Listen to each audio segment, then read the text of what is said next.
ഉൽപ്പത്തിയുടെ പുസ്തകത്തിൽ നിന്നുള്ള വായന. അധ്യായം 17. പരിച്ഛേദനം. അബ്രാമിന് 99 വയസ്സായപ്പോൾ കർത്താവ് പ്രത്യക്ഷപ്പെട്ട് അവനോട് അരുളി ചെയ്തു, സർവശക്തനായ ദൈവമാണ് ഞാൻ. എൻ്റെ മുമ്പിൽ വ്യാപരിക്കുക, കുറ്റമറ്റവനായി വർത്തിക്കുക. നീയുമായി ഞാൻ എൻ്റെ ഉടമ്പടി സ്ഥാപിക്കും. ഞാൻ നിനക്ക് വളരെയേറെ സന്തതികളെ നൽകും. അപ്പോൾ അബ്രാം സാഷ്ടാംഗം പ്രണമിച്ചു. ദൈവം അവനോട് അരുളി ചെയ്തു, ഇതാ നീയുമായുള്ള എൻ്റെ ഉടമ്പടി. നീ അനവധി ജനതകൾക്ക് പിതാവായിരിക്കും. ഇനിമേൽ നീ അബ്രാം എന്ന് വിളിക്കപ്പെടുകയില്ല, നിന്റെ പേര് അബ്രാഹം എന്നായിരിക്കും. ഞാൻ നിന്നെ അനവധി ജനതകളുടെ പിതാവാക്കിയിരിക്കുന്നു. നീ സന്താനപുഷ്ടിയുള്ളവനാകും.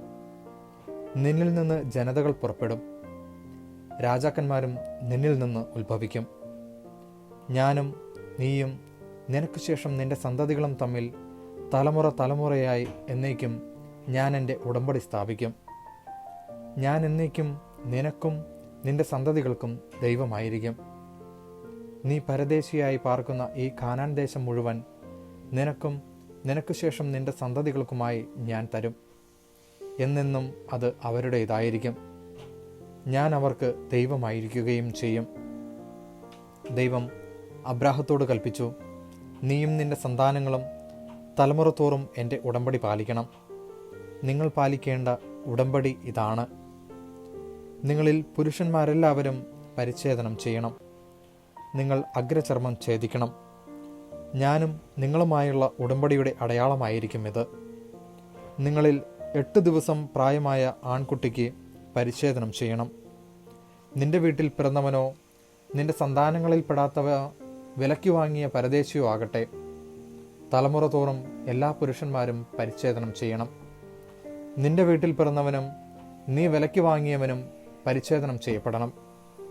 അങ്ങനെ എൻ്റെ ഉടമ്പടി നിന്റെ മാംസത്തിൽ ശാശ്വതമായ ഒരു ഉടമ്പടിയായി നിലനിൽക്കും. പരിച്ഛേദനം ചെയ്യപ്പെടാത്ത പുരുഷനെ സമൂഹത്തിൽ നിന്ന് പുറന്തള്ളണം. അവൻ എൻ്റെ ഉടമ്പടി ലംഘിച്ചിരിക്കുന്നു. ഇസഹാക്ക്.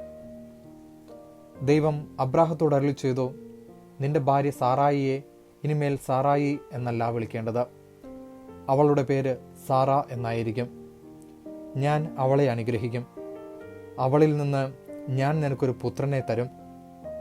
അവളെ ഞാൻ അനുഗ്രഹിക്കും. അവൾ ജനതകളുടെ മാതാവാകും. അവളിൽ നിന്ന് ജനതകളുടെ രാജാക്കന്മാർ ഉത്ഭവിക്കും. അപ്പോൾ അബ്രാഹം കമിഴ്ന്നു വീണ് ചിരിച്ചുകൊണ്ട് ആത്മഗതം ചെയ്തു. 100 വയസ്സ് തികഞ്ഞവന് കുഞ്ഞു ജനിക്കുമോ? 90 എത്തിയ സാറ ഇനി പ്രസവിക്കുമോ? അബ്രാഹം ദൈവത്തോട് പറഞ്ഞു, ഇസ്മായേൽ അങ്ങയുടെ തിരുമുമ്പിൽ ജീവിച്ചിരുന്നാൽ മതി. ദൈവം അരുളി ചെയ്തു, നിന്റെ ഭാര്യ സാറ തന്നെ നിനക്കൊരു പുത്രനെ പ്രസവിക്കും. നീ അവനെ ഇസഹാക്ക് എന്ന് വിളിക്കണം. അവനുമായും അവൻ്റെ സന്തതികളുമായും ഞാൻ നിത്യമായ ഒരു ഉടമ്പടി സ്ഥാപിക്കും. ഇസ്മായേലിന് വേണ്ടിയുള്ള നിന്റെ പ്രാർത്ഥനയും ഞാൻ ചെവിക്കൊണ്ടിരിക്കുന്നു. ഞാൻ അവനെ അനുഗ്രഹിച്ചിരിക്കുന്നു. ഞാൻ അവനെ സന്താനപുഷ്ടിയുള്ളവനാക്കി അവൻ്റെ സന്തതികളെ വർദ്ധിപ്പിക്കും. അവൻ 12 രാജാക്കന്മാർക്ക് പിതാവായിരിക്കും. അവനിൽ നിന്ന് ഞാനൊരു വലിയ ജനതയെ പുറപ്പെടുവിക്കും. എന്നാൽ സാറായിൽ നിന്ന് അടുത്ത വർഷം ഈ സമയത്ത് നിനക്ക് ജനിക്കാൻ പോകുന്ന ഇസഹാക്കുമായിട്ടാണ് എൻ്റെ ഉടമ്പടി ഞാൻ സ്ഥാപിക്കുക. അബ്രാഹത്തോട് സംസാരിച്ചു കഴിഞ്ഞ് ദൈവം അവനെ വിട്ടുപോയി. ദൈവം കൽപ്പിച്ചതുപോലെ ആ ദിവസം തന്നെ അബ്രാഹം മകൻ ഇസ്മായിലിനെയും തൻ്റെ വീട്ടിൽ പിറന്നവരും താൻ വിലയ്ക്ക് കൊടുത്തു വാങ്ങിയവരുമായ സകല പുരുഷന്മാരെയും പരിച്ഛേദനം ചെയ്തു. പരിച്ഛേദന സമയത്ത് അബ്രാഹത്തിന് 99 വയസ്സും ഇസ്മായിലിന് 13 വയസ്സും ഉണ്ടായിരുന്നു. അന്ന് തന്നെ അബ്രാഹവും മകൻ ഇസ്മായേലും പരിച്ഛേദനം ചെയ്യപ്പെട്ടു. അബ്രാഹത്തിൻ്റെ വീട്ടിലെ എല്ലാ പുരുഷന്മാരും വീട്ടിൽ പിറന്നവരും പരദേശകളിൽ നിന്ന് വിലയ്ക്ക് വാങ്ങിയവരുമായ എല്ലാവരും അവനോടൊപ്പം പരിച്ഛേദനം ചെയ്യപ്പെട്ടു. ദൈവവചനമാണ് നാം കേട്ടത്.